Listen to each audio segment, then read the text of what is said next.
যারা একাধিক মিটার বা power source generator IPS solar use করেন তারা তো আগেই এটা জানতেনই। এটা হলো অটো ট্রান্সফার সুইচ, যেটা দুটো পাওয়ার সোর্স থাকতো, একটা আউটপুট থাকতো। তো এটার বদলে আমরা এখন নতুন একটা ডিভাইস নিয়ে এসেছি, সেটা হলো যে আপনার থ্রি ফেজ থেকে একটা ফেজ সিলেকশন, অর্থাৎ তিনটা আপনার ইনপুট থাকলে ওটা একটা আউটপুটে ওয়ান আউটপুট থাকবে আর কি। তো এটা খুবই চমৎকার একটা ডিভাইস, সাথে থাকবে ভোল্টেজ প্রোটেকশন এবং ওভার কারেন্ট অর্থাৎ শর্ট সার্কিট প্রোটেকশন থাকবে। তো আপনাদের এরকমই একটা ডিভাইস আপনারা হাতে পাবেন। তো চলুন আমরা খুব সহজে যদি এটা দেখাই কিভাবে কাজ করে। তো এখানে আপনারা দেখতে পাচ্ছেন আমরা তিনটা এমসিবি ইউজ করেছি, একটা ভোল্টেজ প্রোটেক্টর, তিনটা এমসিবি, দুইটা এমসিবি। তো আপনারা এটা তিনটা এমসিবি ইউজ করবেন আপনাদের সোর্সের অনুযায়ী আর কি। আপনারা যদি দুটো মিটার ইউজ করেন, দুটো মিটারই দুটোই থাকবে, একটা তিনটাই থাকতে হবে এমন কোনো কথা নেই। তো আপনারা যখন এটা সংযোজন করবেন, সেটা সংক্ষেপে যেটা হলো, তিনটা পাওয়ার সোর্সে তিনটা পজিটিভ দেওয়া হয়েছে আর তিনটা নেগেটিভ আমরা এখানে একসঙ্গে জোড়া করে দিয়েছি। এখনো পাওয়ার লাইন আমরা ছাড়িনি।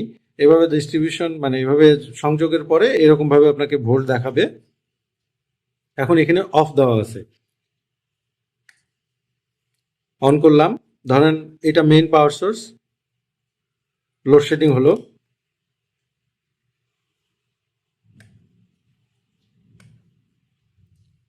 পাওয়ার দিয়ে দিল।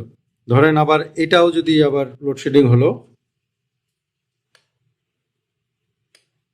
এটা আসলো। ধরেন এটা আবার আসলো, ধরেন এটা আবার আসলো,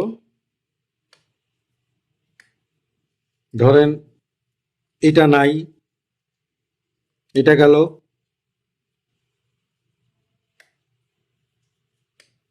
এই যে 3 নম্বরে। আমি আশা করি আপনারা ক্লিয়ার হয়েছেন। এক কথায় এটা অসাধারণ একটা ডিভাইস। এটা বাংলাদেশে সর্বপ্রথম আমরা এই প্রথম নিয়ে আসলাম এবং খুবই চমৎকার। এটা ভোল্টেজ ওভার কারেন্ট প্রোটেকশন আছে। হাই ভোল্টেজে আপনাকে এটা প্রোটেকশন দিবে, লো ভোল্টেজে এটা প্রোটেকশন দিবে। এক কথায় অসাধারণ এবং খুবই রিজনেবল একটা প্রাইসে। 1 বছরের রিপ্লেসমেন্ট গ্যারান্টি থেকে গ্যারান্টি তো থাকছেই প্রত্যেকটা ডিভাইসে। তো দেখা হবে অন্য কোনো ভিডিওতে। আজকে এই পর্যন্তই। আসসালামু আলাইকুম রহমতুল্লাহ আবরাকাতুহু।